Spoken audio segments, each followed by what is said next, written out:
Hi everyone, my name is Junon. I have a health science background, and I'm the author of the book Truth and Empathy, How to Find Your Soulmate.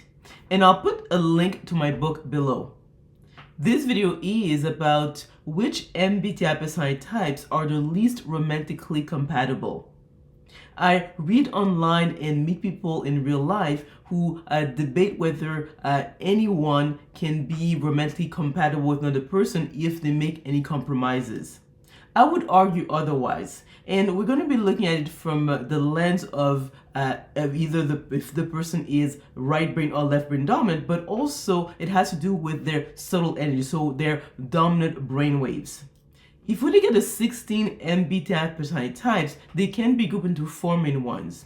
You have the sensor judgers, then the sensor perceivers, the intuitive thinkers, and finally the intuitive feelers.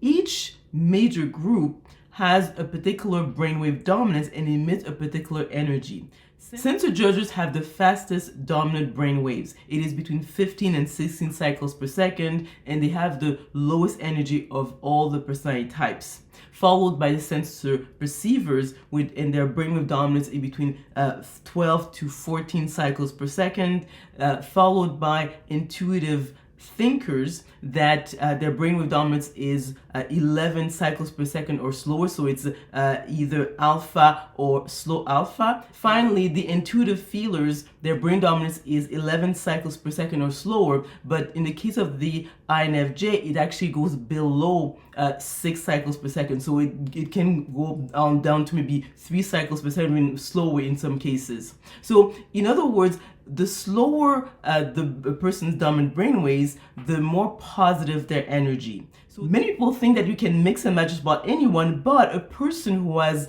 slower dominant brainwaves emits a more positive energy, and this is the essence of who they are, compared to someone who has faster dominant brainwaves and who emits a lower energy, and usually that energy is mixed with other impurities in their energy field. So if, let's say, they get married and they live on the same roof, and most likely they're going to sleep in the same bed, the person who is healthy, so the person who has slower dominant brainwaves, will over time become sick because their physiology will start synchronized with the person who has faster dominant brainwaves. It is based on this principle, one of the worst combinations would be to combine a person who is an intuitive feeler, for example, an ENFJ or an INFJ, with a sensor judger. And another important aspect has to do if someone is right brain dominant or left brain dominant. A person who's right brain dominant is people oriented. They are more empathetic. They are really better at relationships in general. And they make decisions mostly on ethics and morals, whether it's their own or how it affects others in their environment. By contrast, a person who is left brain dominant is object oriented. They are less empathetic, and they make decisions based on logic more than how it affects people. Now, in this aspect of whether someone is right brain dominant or left brain dominant has nothing to do with their sexual orientation, whether they're male or female, if they are from a different religion or culture. It has to do with brain types, and it's not hereditary. So if, let's say, you are right brain dominant, doesn't mean that your child is going to be also like you. So when it comes to if a person is right brain dominant or left brain dominant, there's a gradation. So the most right brain dominant people have extrovert feeling as their first or second function stack, followed by people who have introverted feeling as their first or second function stack. And then when it comes to people who are left brain dominant, the most left brain dominant ones are people who have extrovert thinking as their first or second function stack.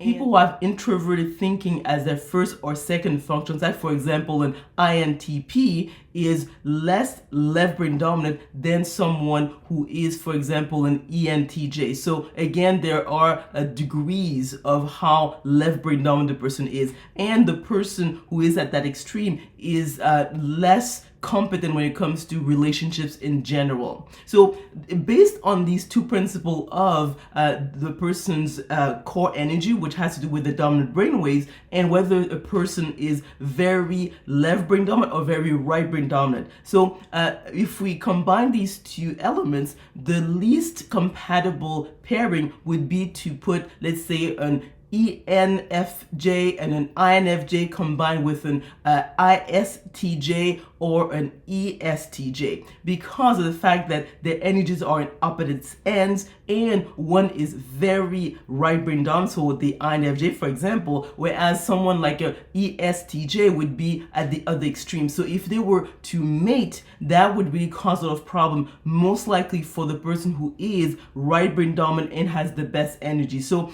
in other words, if you hear anywhere that, oh yes, an intuitive feeler can be mated with a sensor judger, this is not true. If you look at it in real life, there's a real danger that the intuitive feeler will put their health at risk because of the fact that their physiology is so different from a sensor judger, especially the ones that are very left brain dominant. So let me know what you think about the content of this video by commenting below. If you like this video, if you learned something, please click on the like button. Also remember to click on the notification bell to be notified of other videos I'm going to be making. Subscribe to my channel and we will talk soon.